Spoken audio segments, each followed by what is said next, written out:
सुरक्षित भविष्य का सच्चा साथी। आंध्रा बैंक और कॉरपोरेशन बैंक अब हैं union bank of India. Virat ji, आपका तो नाम भी विराट और काम भी विराट। नमस्कार आप सर। दुबई में से आज समय निकाला और वहाँ तो ये खेल आपका बड़ा तनावपूर्ण रहता है, उसमें भी आपने और अपनी भागदौड़ भरी जिंदगी में अभी जो फिटनेस रूटीन फॉलो करते हैं, मैं जरूर चाहूंगा, देश भी जानना चाहेगा, क्योंकि नौजवान आपको आपके हर गतिविधि को देखता है, ये आपको कैसे मदद करता है? पहली बात तो बहुत बहुत धन्यवाद सर, यहाँ पे हम सबको बुलाने के लिए। सब लोगों ने फिट इंडिया मूवमेंट के बारे में बात करी और इसके फायदे, इसके लाभ हमको रोज अपनी डेली लाइफ में किसी ना किसी तरीके से दिखते हैं। सबने अपने एक्सपीरियंसेस बताए। मिलिंद जी ने भी बहुत अच्छी बातें रखी, बहुत इंस्पिरेशनल उनका भी काम रहा है, उनकी जर्नी रही है पिछले कुछ सालों में। मैंने भी बहुत ऑब्जर्व किया है और मेरे खुद के एक्सपीरियंस में सर एक ट्रांजिशन एक्सपीरियंस करने को मिला मुझे कि जिस जिस पीढ़ी में हम खेलना शुरू हुए और जो उस समय खेल की हमारी डिमांड्स थी, वो बहुत तेजी से बदली एक समय के बाद। और मुझे ये एक्सपीरियंस हुआ कि जो एक हमारा सिस्टम बन चुका था, हमारा एक रूटीन बन चुका था, वो हमारे खेल के डिमांड्स के लिए सही नहीं था और उसे बदलना जरूरी था, क्योंकि हमारा खेल बहुत तेजी से आगे बढ़ रहा था और मुझे ऐसा महसूस हुआ कि हम कुछ फिटनेस के पॉइंट ऑफ व्यू से पीछे छूट जा रहे थे। हमारी स्किल में कभी कोई प्रॉब्लम नहीं थी।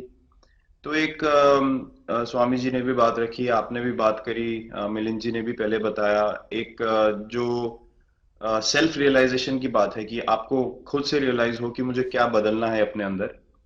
तो मुझे वो एक समय पे खुद भी एक्सपीरियंस हुआ कि नहीं, फिटनेस जो है वो प्रायोरिटी होनी चाहिए। और अगर मैं आपको ऑनेस्टली बताऊं तो पहले खेल को अच्छा करने के लिए फिटनेस मैंने शुरू करी, लेकिन आज अगर प्रैक्टिस मिस भी हो जाए तो मुझे इतना खराब नहीं लगता, लेकिन अगर फिटनेस सेशन मेरा मिस हो जाए या एक्टिविटी मिस हो जाए तो मुझे ज्यादा खराब लगता है।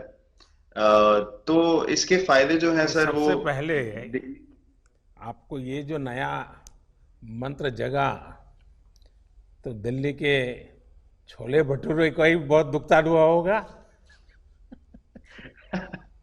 बहुत ज्यादा सर। मतलब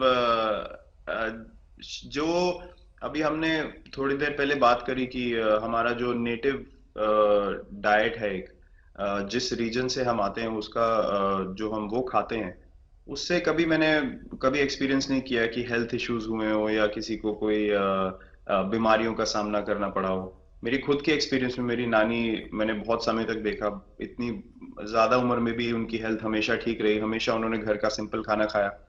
तो मैं जब पला बड़ा तो शहरी खाना, मतलब बहुत ज्यादा बाहर का खाना होता था। खेलने कूदने जाते थे तो आते जाते बहुत सारी चीजें ऐसी खा ली कि जो हेल्थ पॉइंट ऑफ व्यू से अच्छी नहीं है।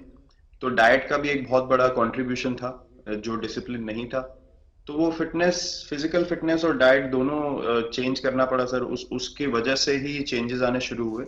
और मैं इस चीज से इसलिए रिलेट कर पाता हूँ क्योंकि जैसे हमारे खेल में चेंजेस आए, आज की लाइफ की भी डिमांड्स बहुत ज्यादा हो गई हैं, बहुत हेक्टिक हो गई है लाइफ।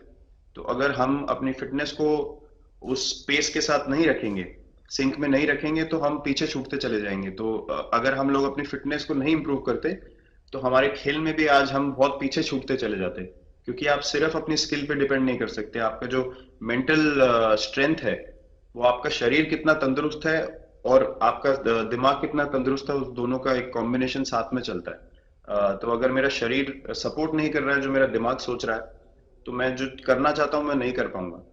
तो मुझे आपके ये छोटे सामने छोटे कैलोरी चेंजेस। कम करने का भी तो चैलेंज रहता होगा और इतना बड़ा काम करने का भी चैलेंज रहता होगा, उसको कैसे हैंडल करते हैं? सर मैंने अभी जो अपने अनुभव में मैंने ये चीज एक्सपीरियंस करी है, वो ये है कि खाने के बीच में समय देना बहुत जरूरी है।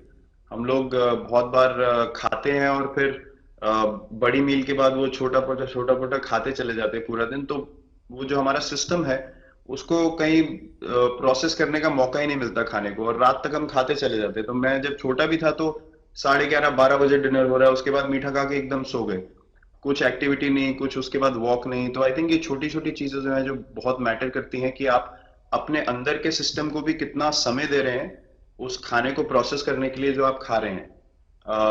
तो उसके लिए अवेयरनेस बहुत जरूरी है कि आप किस वजह से कर रहे हैं। आप अपने आप को ओवरऑल फिट रखने के लिए कर रहे हैं या फिर सिर्फ वेट लॉस के लिए कर रहे हैं, जैसे अभी रुजुता जी ने बोला।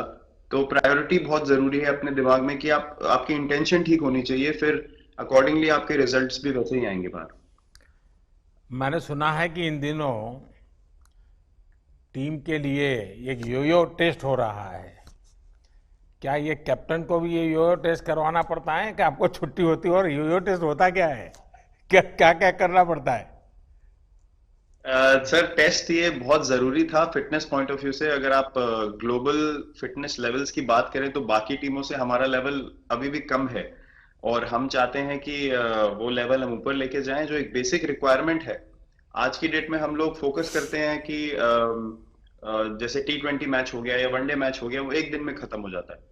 लेकिन अगर हम टेस्ट मैच की बात करें जो 5 दिन आपको खेलना है, हर शाम को आपको वापस जाना है, अगले दिन फ्रेश आना है, तो उस पॉइंट ऑफ व्यू से ये फिटनेस जो स्टैंडर्ड था वो बहुत जरूरी था। और मैं सबसे पहले मैं ही जाके भागता हूँ, और ये कंडीशन है कि अगर मैं भी फेल हो जाऊंगा तो सिलेक्शन के लिए मैं भी अवेलेबल नहीं हूँ। तो आई थिंक ये सिस्टम और ये कल्चर सेट करना बहुत जरूरी होता है। और उससे क्या होता है सर, ओवरऑल एक जो फिटनेस लेवल है टीम का बढ़ेगा। जैसे टेस्ट क्रिकेट में हमारा बहुत बार होता है कि आप थके हुए हैं, तीसरे दिन आके आपको, जैसे हमारे फास्ट बॉलर्स हैं आज की डेट में, वो दुनिया में सबसे ऊपर है, तो उनको अगर दूसरे तीसरे चौथे दिन आके वो एफर्ट डालना है फील्ड पे तो वो डाल सकते हैं। पहले क्या होता था, स्किल हमारे पास हमेशा से रही है, लेकिन शायद जो मैंने आपको बोला वो ट्रांजिशन मैंने जो एक्सपीरियंस किया, हम लोग वो जरूरी समय जो आता है जहाँ पे शरीर थक जाता है और टीम को आपकी जरूरत है, वहां पे परफॉर्मेंस जो है हमारी डिप हो जाती थी और दूसरी टीम जीत जाती थी।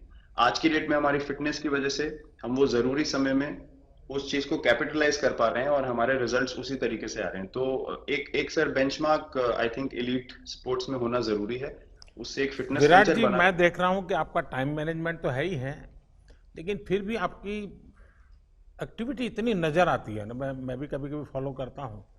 कभी थकान नहीं लगती क्या आपको?